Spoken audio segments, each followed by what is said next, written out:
From the vast reaches of the Mongolian steppe, an army of over 100,000 men swept aside all resistance, claiming territories that spanned continents.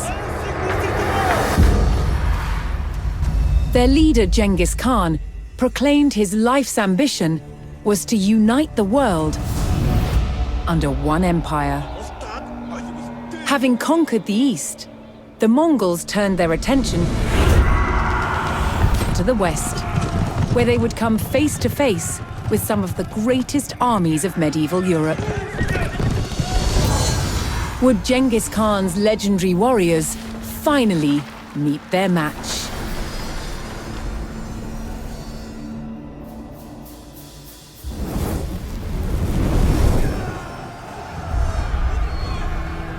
By 1221, the Mongols had taken cities throughout Asia, generating vast amounts of tribute from those they conquered.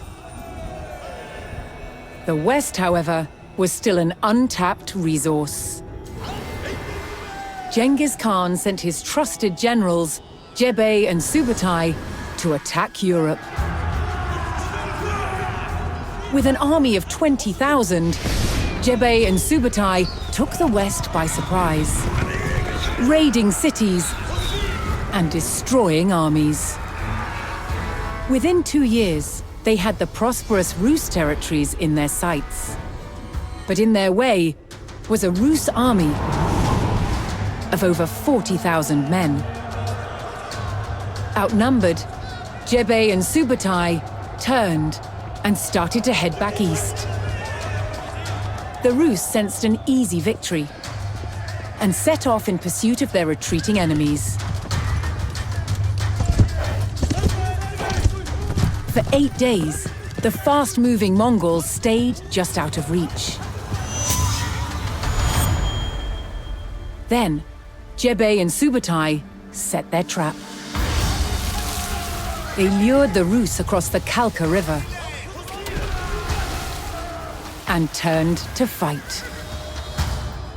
The Rus had fallen for one of the Mongols' most effective tactics, the feigned retreat. The stage was set for the Mongol army to test themselves against Europe's finest.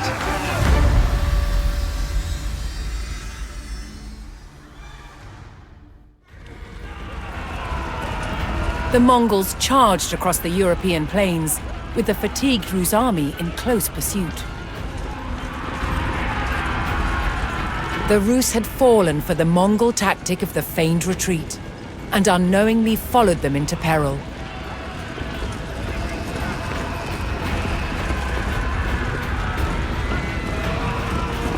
The Mongol general sprung his trap on the enemy scouts.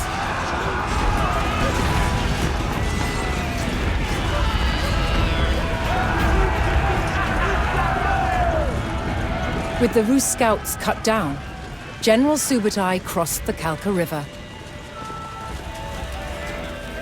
Here, he would stage a full-scale ambush on the vast Rus army.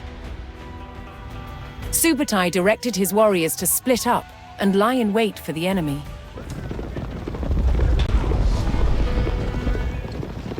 He sent his most fearsome Mangadai horse archers to draw the Rus quickly towards the ambush site.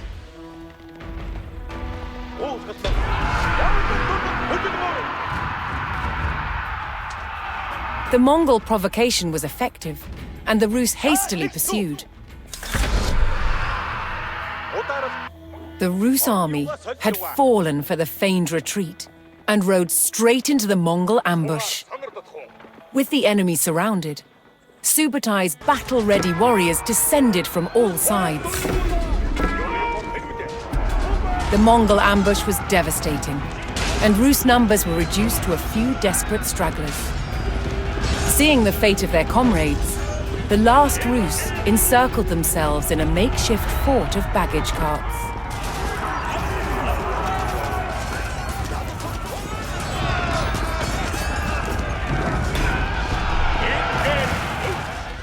The Rus stockade fell. Despite a valiant last stand, the remnants of the Rus army were cut down. Spurred on by the crushing victory at the Kalka River, the Mongols advanced ever further into the heartland of the Rus.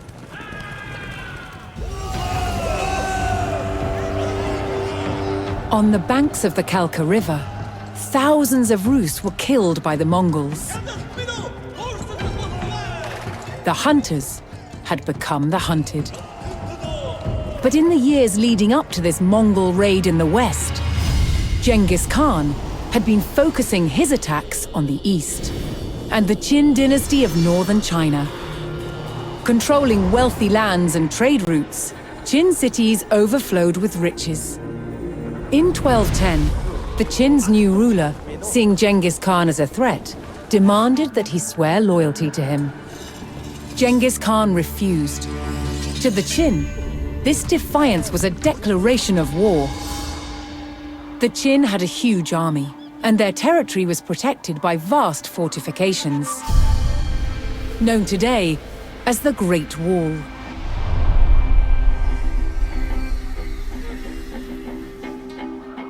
The Mongols had never faced a more formidable enemy. Ghengis Khan knew the only way to defeat the Qin would be to take their heavily defended capital city, Zhongdu, on the other side of the Great Wall. Ghengis Khan would be committing his people to a long, hard war. Would the rewards be worth the cost? For answers, he looked to the gods. Climbing a sacred mountain, he prayed to the eternal sky.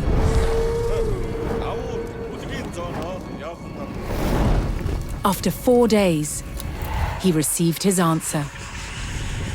The Mongols would be victorious. With divine reassurance, the Mongol army set out across the steppe. They must break through the Great Wall to destroy the Qin dynasty and further expand the Mongol Empire.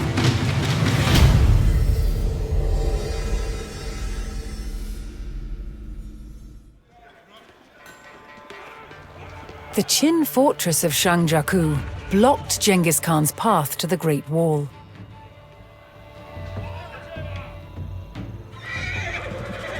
Seeing the strength of the defenses at the front of the fortress, Ghengis Khan dispatched his scouts to seek out an alternate approach.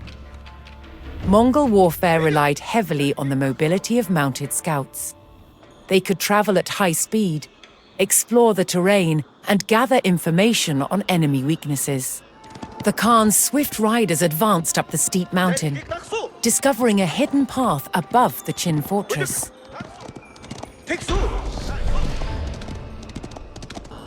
The Mongol riders discovered an embankment leading to the back of the fortress. Here they found far fewer Qin defenses than at the front. Learning of the weak defenses at the back of the fortress, Ghengis Khan saw his opportunity to attack.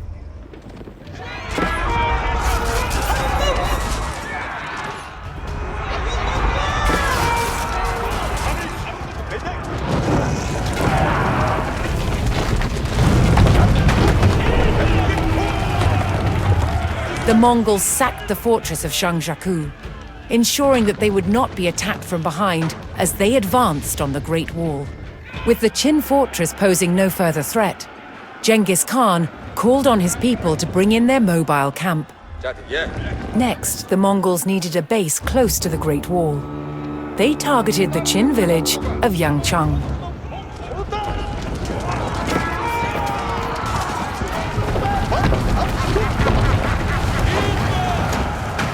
Yanchong fell to the Mongols, and nothing now stood between Ghengis Khan and the Great Wall.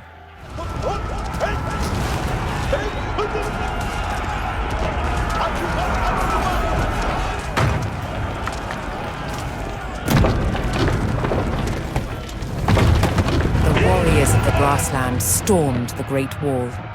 The formidable barricade, thought insurmountable, finally bent to the will of Ghengis Khan.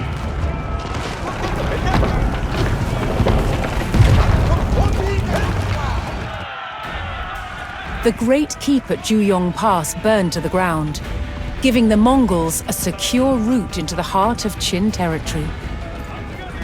As pillars of smoke billowed from the mountain pass, Genghis Khan charged forward into new lands and on to his ultimate goal, the wealthy Qin capital of Zhongdu. Genghis Khan had successfully breached the Great Wall of China. He led his forces to the greatest prize in the east, the capital city of Zhongdu. He besieged the city, knowing that its inhabitants could not hold out forever.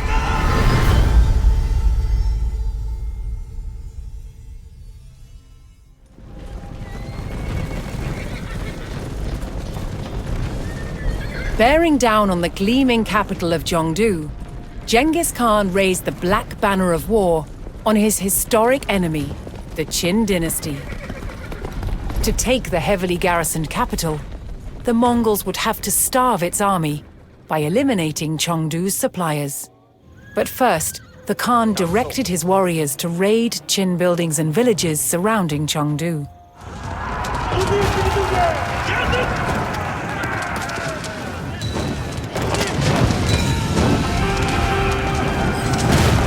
Hearing of the Khan's successful raids, Mongol settlers and soldiers arrived to join his army. With his numbers steadily growing, the Khan turned his attention to the capital. He sought to starve Chengdu's army by cutting off its suppliers.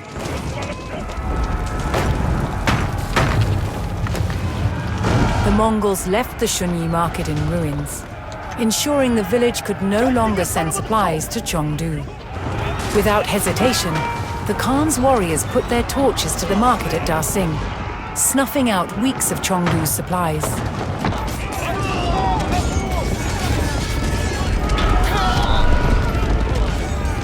With Chengdu devastated by starvation, the walls of the great Qin capital were devoid of soldiers, and only a diminished garrison remained.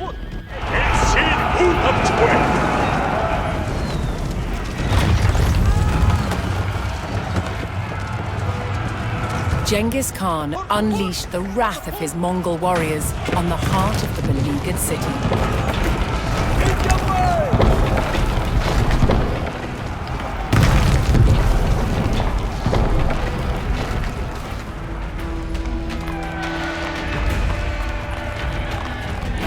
Zhongdu fell to the wrath of Genghis Khan's warriors, yielding great riches for the Mongol Empire. The sacking of Zhongdu would be remembered as one of Genghis Khan's most devastating victories. But this was just the beginning of his quest to create a global empire under Mongol rule. On June 1st, 1215, the city of Chengdu, known today as Beijing, fell to the Mongols. They looted the city, sending caravans loaded with luxuries back home. This victory over the Qin dynasty was to be one of Genghis Khan's greatest triumphs. After his death in 1227, his descendants continued the conquests, and his grandson, Batu Khan, had his eyes on the west.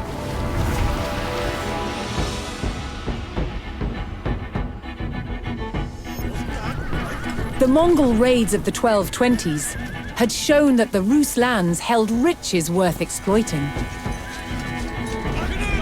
The battles had devastated the Rus elite, and their defenses were weak.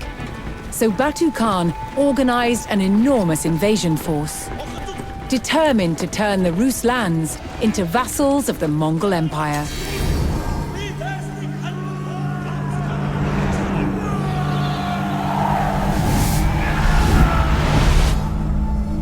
The Mongols captured territory after territory. By 1240, they had their sights on the great city of Kiev.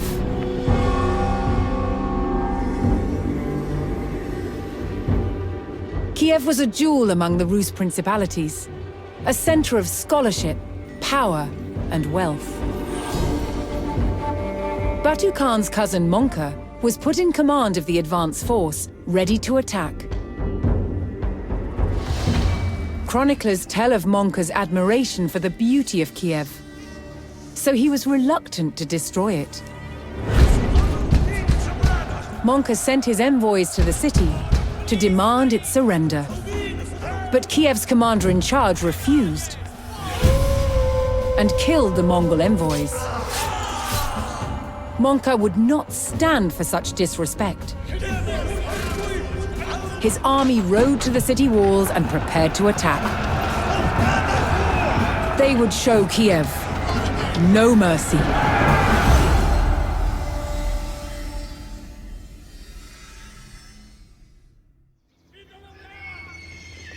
Mongol Khan's drive into the west brought the Mongol army to the splendid city of Kiev, the gateway to Europe.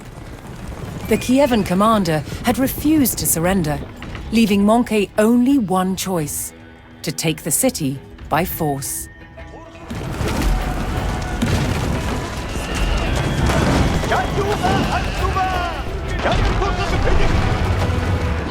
The Mongol army broke through the gates of Kiev and marched on the city. Mongol Khan called on his people to bring in their mobile camp, while his forces secured a location for it. The immediate area beyond Kiev's main gate was lightly populated, but rich in resources. Beyond lay 3 fortified districts: the outer city, the inner city, and a wealthy trade district. The Khan was determined to punish the defiance of Kiev, and would not relent until the entire city fell to ash.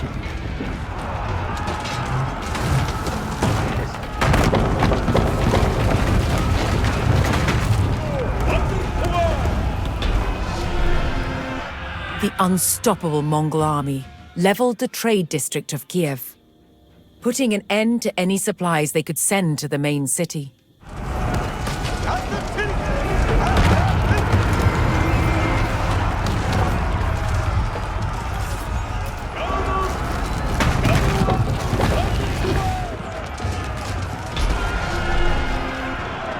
The horde devastated the outer city.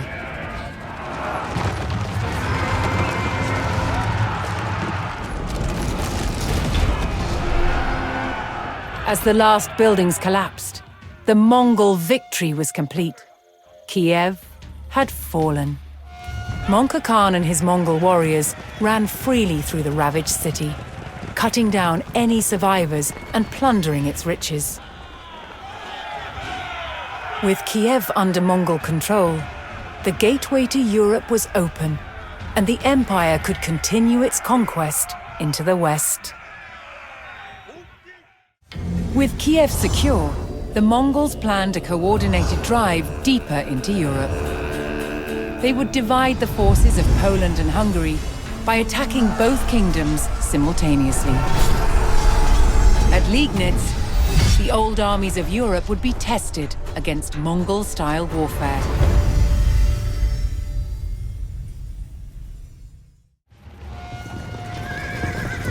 In the fertile grasslands of Liegnitz, the Mongols would face Europe's greatest armies, led by the forces of Poland. An army from Bohemia was marching to assist the Polish forces gathering at Liegnitz. Together, they hoped to stop the Mongols before Western Europe succumbed to a full-scale invasion. If the Mongols acted quickly, they could defeat the scattered Polish army and force the Bohemians to withdraw. By raiding the enemy's farmland, the Mongols could plunder valuable resources.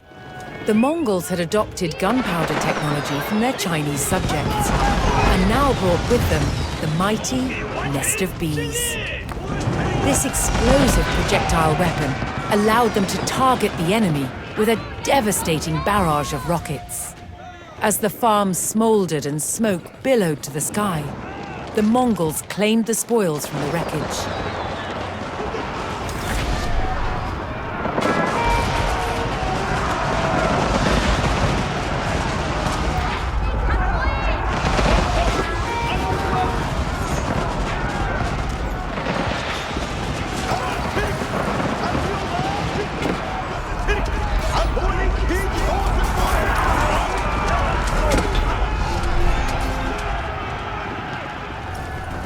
Despite being outnumbered by the European armies, the Mongols were victorious. As fire scorched the farmlands of Liegnitz, Europe reeled in horror. The ingenuity of the Mongol Empire had brought a terrifying new kind of destruction to the doorstep of the West. While the Mongols in the north destroyed the Polish army, Batu Khan and General Subutai rampaged through the south into the heart of Hungary. Tricked into an intense pursuit, the Hungarian king chased down these foreign invaders, all the way to the plains of Mohi.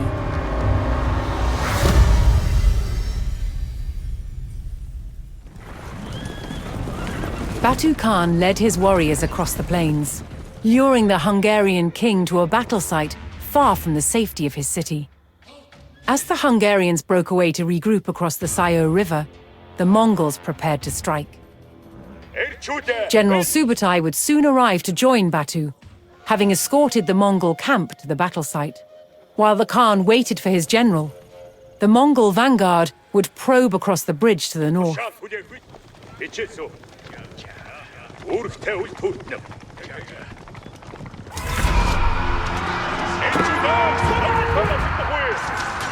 Across the bridge, the Mongol soldiers found themselves heavily outnumbered and beat a hasty retreat away from the ambush.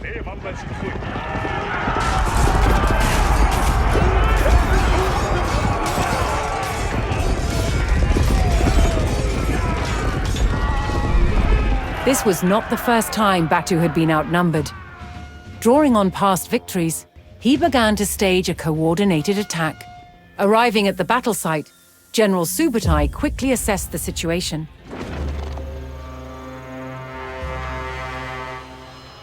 Batu Khan saw his opportunity and pushed across the bridge to meet the Hungarians head-on.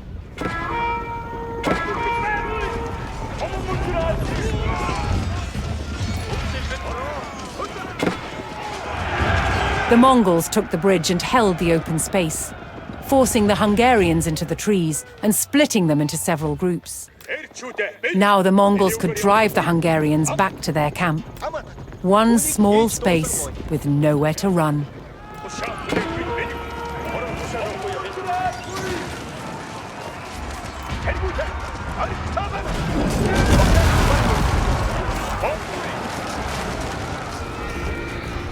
The Mongols laid waste to the Hungarian fort, sending their king and the last of his army fleeing for their lives. Once again, Batu Khan and General Subutai had outwitted and utterly destroyed their European enemies, striking terror into the heart of the West.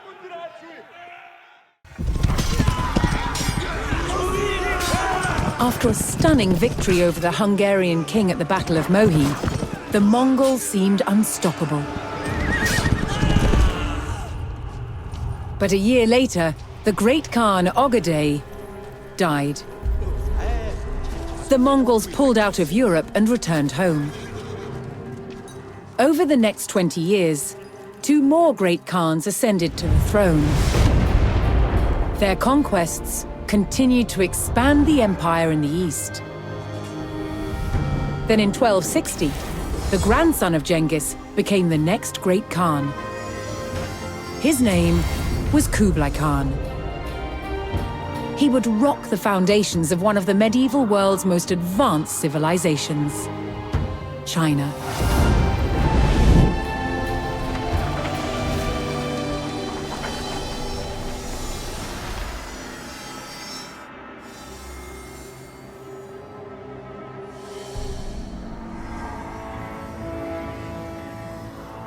This is Zhongdu. Remembered today as Xanadu, it was once Kublai Khan's great northern capital. From here, he jealously eyed the wealth of southern China's Song dynasty. He wanted to take it and become emperor of all China. The Song dynasty had ruled over southern China for more than 300 years. And the country was prosperous and well-governed. Kublai Khan knew that the key to victory was capturing a strategic city lying far to the south of Zhongdu. It was called Xiangyang.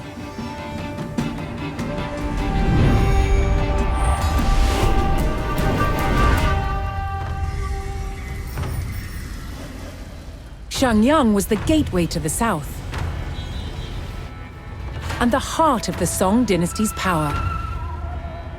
Controlling the Han River, a critical access route to cities further along the Yangtze. Capturing Xiangyang was Kublai Khan's only hope of becoming emperor of all China. The Mongol horde had to take the city at all costs.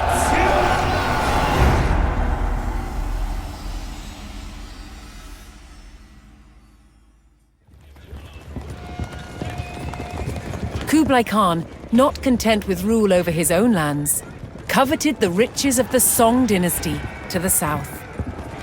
He ordered his army to the twin cities of Fancheng and Xiangyang, confident in his tried and tested tactics. Although Kublai's ultimate target was the fortress of Xiangyang, the Mongols would first have to control its sister city of Fancheng. The Mongols spotted a fortified Song camp, blocking the road to the twin cities. Seeing an opportunity to overwhelm the enemy camp, the Mongols called in their reinforcements. Together, the two detachments would strike the camp from both sides, pincering the Song.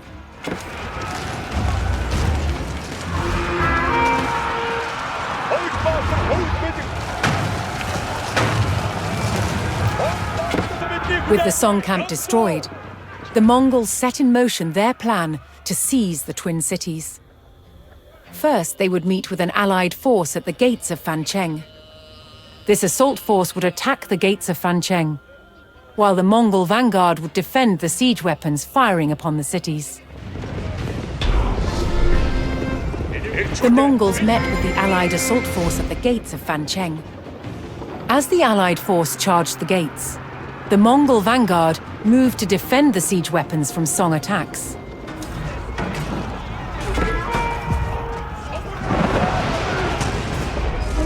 The assault on Fancheng was met with a barrage of gunfire, forcing the Allied army to retreat. With the gates still unbroken and under guard, the Mongols switched strategies and called on a large group of reinforcements to bring in their mobile camp. The Mongols would besiege the mighty twin cities. The Mongol strategy was to hold the city's bridges so that no Song forces could escape and no reinforcements could enter. Seeing that the Mongols were attempting to block the city's escape routes, the Song began planning a counterattack.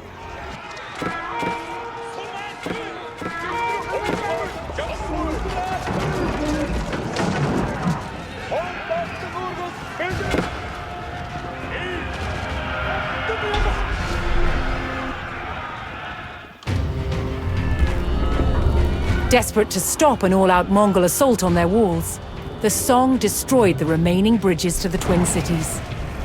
Unable to advance, the fortress of Xiangyang remained locked to the Mongols. But with a siege established, the Khan's cause was not yet lost. The twin cities did not yield. The Mongols would need a new tactic to breach the Great Song fortress. Rather than another costly head-on assault, they planned to cut off the cities by blocking the critical supply route at Lumen Shan.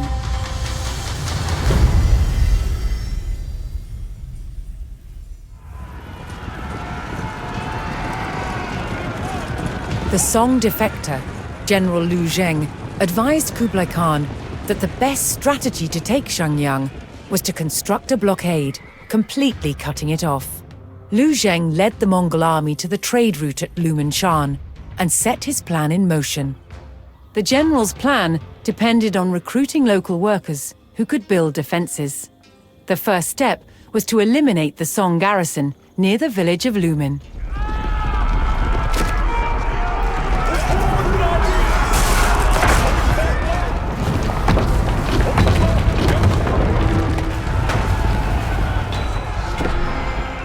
The Mongol army tore through the Song garrison, and with these guardians removed, the people of Lumen gave their support to Liu Zheng and Kublai Khan. Controlling Lumen allowed Liu Zheng to employ Chinese tactics and equipment, including the construction of stone walls. He ordered the people to build walls to block the roads north, cutting off Xiangyang from the rest of the Song. Stout walls now blocked off the first of the major routes to Xiangyang. Liu Zheng's vision was complete. The Mongols' great blockade now cut off the Song cities. However, the Song commanders would not leave Xiangyang to stand alone and sent forces to break through the Mongol barrier.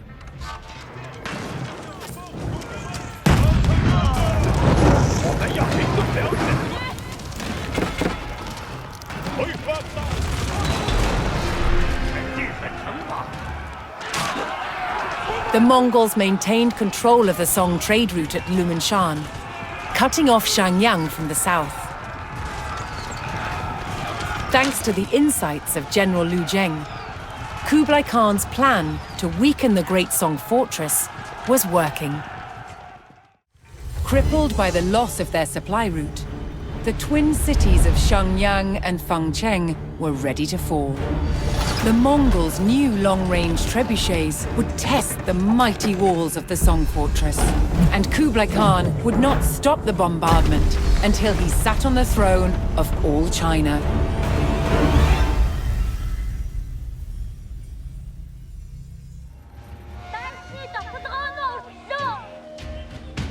After years of resisting Kublai Khan's siege, Fangcheng and Xiangyang still refused to submit to Mongol rule. To take the cities, Kublai Khan would harness the full power of his empire by enlisting an ally from the Ilkhanate of Persia.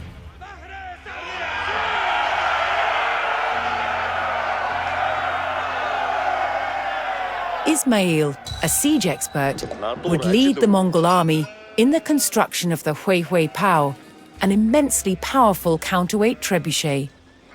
This new trebuchet, once constructed, could hurl boulders greater in size than any weapon before it.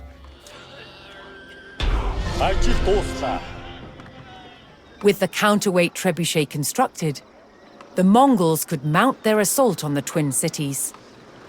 As Ismail's trebuchet had a far greater range than those of the Song defenders, the Mongols could attack from a safe distance. Drawn to the bombardment from the trebuchet, the Song soldiers left gaps elsewhere in their defense, which the Mongols could exploit.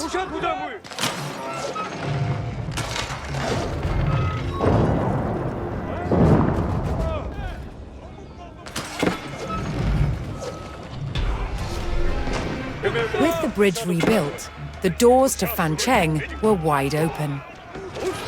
The Mongols swept into Fangcheng, striking down any Song warriors in their path.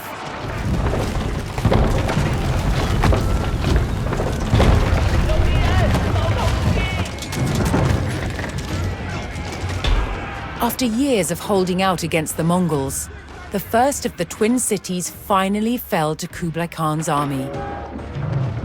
All that now stood between Kublai Khan and the throne of China was the final stronghold of the Song, the city of Xiangyang. Using the immense range of the Great Trebuchet, Ismail aimed to lay waste to Xiangyang's great keep.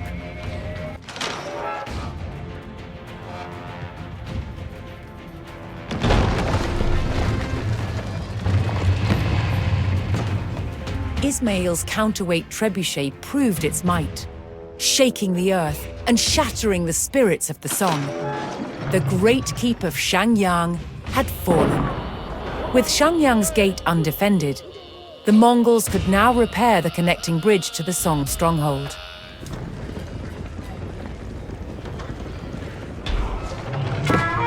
With the city in disarray, the Mongols were free to tear down the imperial palace.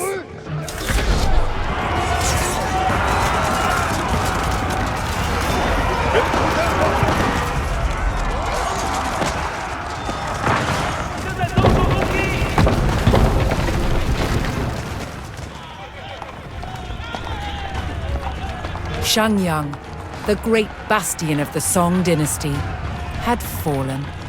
Kublai Khan had finished what his grandfather, Ghengis Khan, had started. And now, he could establish his own great dynasty and sit on the throne of all China.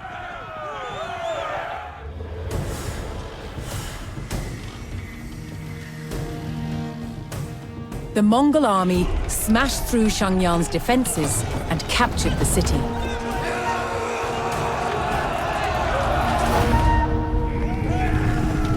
Kublai Khan then pursued the remnants of the Song dynasty across southern China. In 1279, at the Battle of Liegnitz, the Mongols destroyed the last defenders of the Song. Kublai Khan now ruled over all China, founding the Yuan dynasty.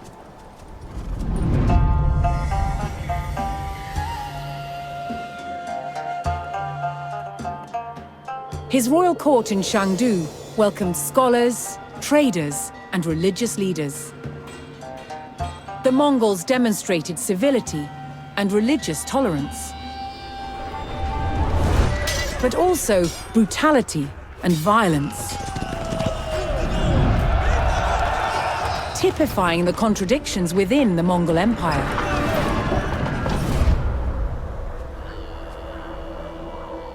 Since Ghengis Khan first united the Mongolian tribes, they had made incredible advances in technology and trade.